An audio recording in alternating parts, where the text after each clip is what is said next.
Phoenix ஜேர்னியில் இன்றைக்கி நம்ம பார்க்க போகிற லெட்டர் இ. உடைய சவுண்ட் ஏ. இப்போ வரைக்கும் நம்ம எஸ், ஏ, டி, ஐ, பி, என், சி, கே இந்த லெட்டர்ஸோட சவுண்ட்ஸ் எல்லாத்தையுமே நம்ம பார்த்துட்டோம். சப்போஸ் நீங்கள் இதில் ஏதாவது பார்க்கல அப்படின்னா நம்மளோட சேனலில் ஃபோனிக்ஸ் ஜேர்னி அப்படின்னு பிளேலிஸ்ட் இருக்கும், அதில் போயிட்டு செக் பண்ணி பாருங்கள். ஓகே, இப்போது இன்றைக்கி லெட்டர் சவுண்டுக்கு வரலாமா? உடைய சவுண்ட் ஏ. இதுக்கு எக்ஸாம்பிள் வேர்ட்ஸ் அப்படின்னு பார்த்தீங்கன்னா எக், எண்ட். ஸோ இங்கே நம்ம உடைய சவுண்ட் எப்படி படிக்கிறோம்? ஏ அப்படின்னு படிக்கிறோம். சடனாக டக்குன்னு படிக்கணும். ஏ, எக், எண்ட்.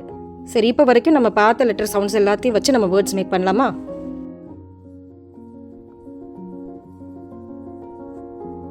ஓகே, இப்போ இந்த வேர்ட்ஸ் எல்லாத்தையும் எப்படி பிளெண்ட் பண்ணலான்னு பார்க்கலாம்.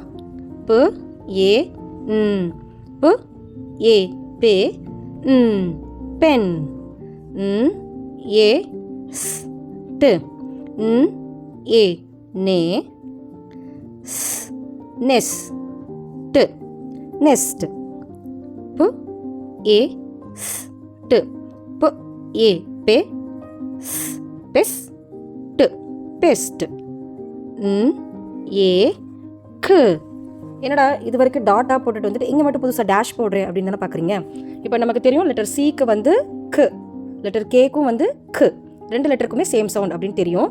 சி, கே தனித்தனியாக வந்தால் எப்படி க் அப்படின்னு சவுண்ட் கொடுக்குதோ அதே போல் ரெண்டு லெட்டரும் சேர்ந்து வந்தாலும் சேம் சவுண்ட் தான் கொடுக்கும், க். ஓகேங்களா? ஸோ ஆல்ரெடி நம்ம சொல்லியிருக்கோம் டாட்ஸ் எங்கெல்லாம் வைக்கிறோமோ அப்போ வந்து என்ன செய்யணும், கிட்ஸ் வந்து அந்த லெட்டருக்கான கரஸ்பாண்டிங் சவுண்டை வந்து சொல்லணும் அப்படின்னு நம்ம சொல்லியிருக்கோம் இல்லையா நம்மளோட ப்ரீவியஸ் வீடியோஸில். இப்போ இங்கே நான் வந்து சப்போஸ் இங்கே நான் வந்து டேஷ்க்கு பதிலாக டாட் வச்சுறேன்னு வச்சுக்கலாம். அப்போ கிட்ஸ் எப்படி படிப்பாங்க? ஏ, கு இப்படி தான் படிப்பாங்க. கரெக்டாக அப்படி படித்தா நெக் அப்படின்னு கரெக்டாக வருமா? வராது இல்லையா? ஸோ அப்போ நம்ம என்ன செய்யணும் அப்படின்னா ரெண்டு லெட்டர் சேர்ந்து வந்து நமக்கு ஒரே சவுண்ட் தான் கொடுக்க போகுது. ஸோ அங்கே நம்ம என்ன பண்ண போகிறோம்னா டாட் வைக்க போகிறது கிடையாது, டேஷ் போட போகிறோம். ஸோ இப்போ நம்ம அவங்களுக்கு புரிய வைக்கலாம். நான் டாட் வைக்கிற இடத்துல அந்த லெட்டருக்கான இண்டிவிஜுவல் சவுண்டை நீங்கள் சொல்லணும். ஸோ எங்கெல்லாம் இந்த மாதிரி டேஷ் போட்டிருக்கேன், சி, கேக்கு வந்து டேஷ் போட்டிருக்கேனோ அங்கே வந்து நீங்கள் ஒரே சவுண்ட் க் அப்படின்னு மட்டும்தான் கொடுக்கணும் அப்படிங்கிறத நீங்கள் எக்ஸ்பிளைன் பண்ணிட்டீங்க அப்படின்னா கிட்ஸை வந்து உண்மையிலே ரொம்ப ரொம்ப ஸ்மார்ட், ஈஸியாக பிடிச்சிப்பாங்க. ஓகேங்களா? அப்போ இந்த வேர்டு எப்படி நம்ம பிளெண்ட் பண்ணுவோம்? ஏ, நே, க், நெக். ஓகே, இந்த வீடியோ யூஸ்ஃபுல்லாக இருந்துச்சு அப்படின்னு நினச்சிங்கன்னா மறந்துடாமல் லைக் பண்ணிவிடுங்க. யாருக்கு இதை அனுப்புனா யூஸ்ஃபுல்லாக இருக்கும் அப்படின்னு நினைக்கிறீங்களோ அவங்களுக்கும் ஷேர் பண்ணிவிடுங்க. நெக்ஸ்ட் லெட்டரோட நான் நெக்ஸ்ட் வீடியோவில் பார்க்குறேன். பாய் பாய்.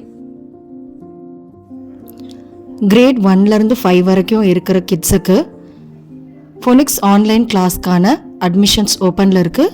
உங்கள் கிட்ஸை நீங்கள் சேர்க்கணும் அப்படின்னு நினச்சிங்கன்னா டீட்டெயில்ஸ் தெரிஞ்சுக்கிறதுக்கு ஸ்க்ரீனில் தெரிகிற நம்பருக்கு ஃபோனிக்ஸ் அப்படின்னு வாட்ஸ்அப் பண்ணுங்கள்.